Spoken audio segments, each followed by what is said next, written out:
ವೀಕ್ಷಕರೇ ಪ್ರಣಾಮ. ವಿಶ್ವ ಪ್ಲಸ್ ಟಿವಿಗೆ ಸ್ವಾಗತ. ವಿಧಾನಮಂಡಲದ ಸದನದ ಒಳಗೂ ಸದನದ ಹೊರಗೂ ವಾಲ್ಮೀಕಿ ಅಭಿವೃದ್ಧಿ ನಿಗಮ ಮತ್ತು ಮೂಡ ಹಗರಣಗಳ ಬಿಸಿಯಿಂದ ಅಂಡು ಸುಟ್ಟ ಬೆಕ್ಕಿನಂತಾಗಿರುವ ಸರ್ಕಾರಕ್ಕೆ ಈಗ ಮತ್ತೊಂದು ಕಾವು ತಾಗುತ್ತಿದೆ. ಅದೇ ಶುಕ್ರವಾರದ ಶಾಸಕಾಂಗ ಪಕ್ಷದ ಸಭೆಯಲ್ಲಿ ಸಿಡಿದಿದ್ದ ಸ್ವಪಕ್ಷೀಯ ಶಾಸಕರನ್ನೇ ಅಹಂಕಾರದಿಂದ ಮೆರೆಯುತ್ತಿರುವ 8 ಜನ ಸಚಿವರಿಂದ ರಾಜೀನಾಮೆ ಹಾಗೂ ಕ್ಷೇತ್ರದಲ್ಲಿ ಅಭಿವೃದ್ಧಿ ಕಾರ್ಯಗಳಿಗೆ ಅಗತ್ಯವಿರುವ ಅನುದಾನ ಅತಿ ಶೀಘ್ರವಾಗಿ ಬಿಡುಗಡೆಗೆ ತುರ್ತು ಕ್ರಮಕ್ಕೆ ಕೈ ಶಾಸಕರು ತನ್ನದೇ ಕೈ ಸರ್ಕಾರಕ್ಕೆ ಬಲವಾಗಿ ಒತ್ತಾಯಿಸಿದ್ದಾರೆ ಎನ್ನುವುದೇ ಶಾಸಕಾಂಗ ಪಕ್ಷದ ಪ್ರೈಮರಿ ಔಟ್ಕಮ್ಮಿನ ಆಶ್ಚರ್ಯದ ವಿಚಾರ. ತಮ್ಮ ಕ್ಷೇತ್ರ ಹಾಗೂ ಜಿಲ್ಲೆಯಲ್ಲಿ ವರ್ಗಾವಣೆ ಕುರಿತು ತಾವು ಕೊಡುವ ಶಿಫಾರಸ್ಸಿಗೆ ಮಾನ್ಯತೆ ಇಲ್ಲದಂತಾಗಿದೆ. ಗೋಗರೆದರೂ ಸಚಿವರು ತಮ್ಮ ಕ್ಷೇತ್ರ ಅಥವಾ ಜಿಲ್ಲೆಯ ಅಭಿವೃದ್ಧಿ ಪರಿಶೀಲನೆಗೆ ಈ 8 ಅಹಂಕಾರಿ ಸಚಿವರು ಬರ್ತಾನೆ ಇಲ್ಲ ಅನ್ನುವುದು ಬಹುತೇಕ ಕಾಂಗ್ರೆಸ್ ಶಾಸಕರ ಕಾಂಗ್ರೆಸ್ ಭರಿತ ದೂರು ಶಾಸಕಾಂಗ ಪಕ್ಷದ ನಾಯಕ ಮುಖ್ಯಮಂತ್ರಿ ಸಿದ್ದರಾಮಯ್ಯವರ ಕಿವಿಗೆ ಕೂಗು ಬಂದರಿಚಿತು. ಯಾವ 8 ಜನ ಸಚಿವರಿಂದ ರಾಜೀನಾಮೆ ಪಡೆದು ಮಂತ್ರಿ ಪರಿಷತ್ತಿನಿಂದ ಹೊರಹಾಕಬೇಕೆಂದು ದೂರಿದ್ದಾರೋ ಆ ಸಚಿವರು ಯಾರೊಬ್ಬರೂ ಕೂಡ ತಮ್ಮ ಕ್ಷೇತ್ರದ ಅಭಿವೃದ್ಧಿ ಪರಿಶೀಲನೆಗೆ ತಮ್ಮ ಜಿಲ್ಲೆ ಅಥವಾ ತಮ್ಮ ಕ್ಷೇತ್ರದ ಕಡೆಗೆ ಇಣುಕಿ ನೋಡ್ತಾ ಇಲ್ಲ.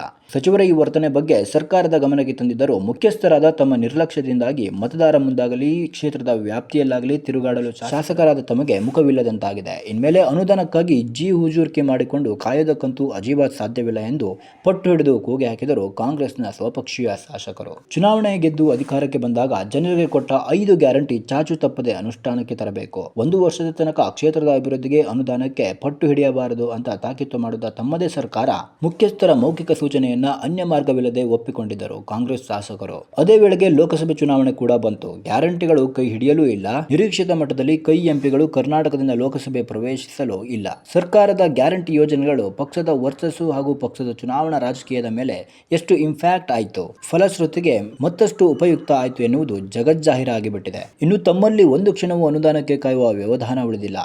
ಖುದ್ದು ಮುಖ್ಯಮಂತ್ರಿಗಳೇ ಮಧ್ಯ ಪ್ರವೇಶಿಸಿ ತಮ್ಮ ಕ್ಷೇತ್ರದ ಅಭಿವೃದ್ಧಿಗೆ ಅನುದಾನವನ್ನು ಬಿಡುಗಡೆ ಮಾಡಿಸಬೇಕೆಂದು ಆಗ್ರಹಪೂರ್ವಕವಾಗಿ ಸಭೆಯಲ್ಲಿ ಶಾಸಕರ ಆವಾಜ್ ಪ್ರತಿನಿಧಿಸಿತು. ಆಗ ಮಧ್ಯಪ್ರವೇಶಿಸಿದ ಮುಖ್ಯಮಂತ್ರಿ ತಾನು ಸರ್ಕಾರಕ್ಕೆ ಸ್ವಪಕ್ಷೀಯ ಶಾಸಕರ ಬೆಂಬಲ ಉಳಿಸಿಕೊಳ್ಳಲು ಪ್ರಾಮಾಣಿಕ ಪ್ರಯತ್ನ ಮಾಡುವುದಾಗಿ ಹೇಳಿ ಬೀಸದೊಣ್ಣೆಯಿಂದ ಪಾರಾಗಲು ಪ್ರಯತ್ನಿಸಿದರು. ಮುಖ್ಯಮಂತ್ರಿಗಳ ಮನಸ್ಸಿನ ಮಾತಿಗೆ ಅಂಜಿನ್ ಹಾಕಿ ನೋಡಿದಂತೆ ಕ್ಯಾಮೆರಾ ಕಣ್ಣಿಗೆ ಕಂಡ ಶಾಸಕರು ಡಬಲ್ ಸ್ಟ್ಯಾಂಡರ್ಡ್ ತೋರಿಸುತ್ತಿದ್ದಾರೆ ಮುಖ್ಯಮಂತ್ರಿಗಳು ಅಂತ ಮತ್ತೆ ಕಿಡಿಕಿಡಿಯಾದರು. ಕಾಂಗ್ರೆಸ್ ಸರ್ಕಾರ ಅಧಿಕಾರಕ್ಕೆ ಬಂದಾಗಿನಿಂದಲೂ ಅಂದರೆ ಕಳೆದೊಂದು ವರ್ಷದಿಂದ ಗ್ಯಾರಂಟಿ ಇದರಲ್ಲೇ ಮುಳುಗಿ ಹೋಗಿರುವ ಸರ್ಕಾರ ಅಭಿವೃದ್ಧಿ ಕಾರ್ಯಕ್ಕೆ ಹಣ ಹೊಂದಿಸಲಾಗದೆ ಬೆಪ್ಪನಾಗಿ ಬಿಟ್ಟಿದೆ.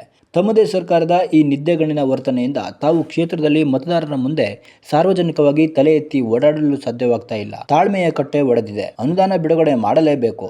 ಇಲ್ಲವಾದರೆ ಮುಂದಿನ ದಿನಮಾನಗಳಲ್ಲಿ ತಮಗೂ ಕಾಂಗ್ರೆಸ್ ಪಕ್ಷಕ್ಕೂ ಗೆದ್ದಿರುವ 134 ಕ್ಷೇತ್ರದಲ್ಲೂ ಚುನಾವಣಾ ರಾಜಕಾರಣದಲ್ಲಿ ಭಾರೀ ಹಿನ್ನಡೆ ಅನುಭವಿಸಬೇಕಾದ ಪರಿಸ್ಥಿತಿ ಬಂದುಬಿಡುತ್ತದೆ ಎಂದು ಶಾಸಕರು ಕೂಗಿ ತಮ್ಮ ನಾಯಕನ ಕಿವಿಗಳು ಗಿಡು ಚಿಕ್ಕುವಂತೆ ಅರಚಿಕೊಂಡರು. ತಮ್ಮ ಪರಿಸ್ಥಿತಿಯ ಅಳಲು ಹೊರಹಾಕಿದರು. ಸಚಿವರು ವರ್ಸಸ್ ಶಾಸಕರ ಗುದ್ದು ಪ್ರತಿ ಗುದ್ದುಗಳು ಈಗ ಚುರುಕು ಪಡೆದುಕೊಂಡಿವೆ. ಹಾಗೆ ನೋಡಿದರೆ ಬಹಳ ಹಿಂದೆಯೇ ಅಂದರೆ ಸರ್ಕಾರ ಬಂದ ಆರಂಭದ ಕೆಲವು ತಿಂಗಳಲ್ಲೇ ಅನುಭವಿ ಶಾಸಕರಾದ ಬಸವರಾಜ ರಾಯರೆಡ್ಡಿ ಹಾಗೂ BR ಪಾಟೀಲ್ ಅಹಂಕಾರಿ ಸಚಿವರ ವರ್ತನೆಯ ಬಗ್ಗೆ ಸರ್ಕಾರವನ್ನ ಎಚ್ಚರಿಸಲು ಪತ್ರ ಬರೆದು ಮೊದಲ ಗುದ್ದಿ ಅನುದಾನಕ್ಕೆ ಆಗ್ರಹಿಸಿದರು. ಈಗ ಸಿಡಿದಿದ್ದ ಶಾಸಕರಾದ ನಂಜೇಗೌಡ, ರಾಜು ಕಾಗೆ ಹಾಗೂ ವಿನಯ್ ಕುಲಕರ್ಣಿಯವರ ಆಕ್ರೋಶವಂತೂ ಶಾಸಕಾಂಗ ಪಕ್ಷದ ಸಭೆಯಿಂದ ಧ್ವನಿಯಾಗಿ ಕಾಂಗ್ರೆಸ್ ಪಕ್ಷ ಹಾಗೂ ಸಿದ್ದರಾಮಯ್ಯ ಸರ್ಕಾರದ ವರ್ಚಸ್ಸಿನ ಮೇಲೆ ಗ್ರಹಣದ ಕಪ್ಪು ಆವರಿಸುವಂತಾಗಿದ್ದಂತೂ ಸತ್ಯ. ಕಾಂಗ್ರೆಸ್ ಪಕ್ಷದ ವರಿಷ್ಠರು ಮತ್ತು ಸರ್ಕಾರದ ಪ್ರಮುಖರು ಈಗ ಎಚ್ಚೆತ್ತುಕೊಂಡು ಗ್ಯಾರಂಟಿಗಳನ್ನು ಸ್ಟ್ರೀಮ್ ಲೈನ್ ಮಾಡಿ ಈ ಗ್ಯಾರಂಟಿಗಳಿಗೆ ಆಗುತ್ತಿರುವ ಬಹುಕೋಟಿ ವೆಚ್ಚಕ್ಕೆ ಹಿಡಿತ ಕ್ಲಚ್ ತಂದುಕೊಳ್ಳಬೇಕು. ನಿಜವಾದ ಫಲಾನುಭವಿಗಳನ್ನು ಉಳಿಸಿಕೊಳ್ಳಲು ಗ್ಯಾರಂಟಿ ಸ್ಕೀಮ್ಗಳನ್ನು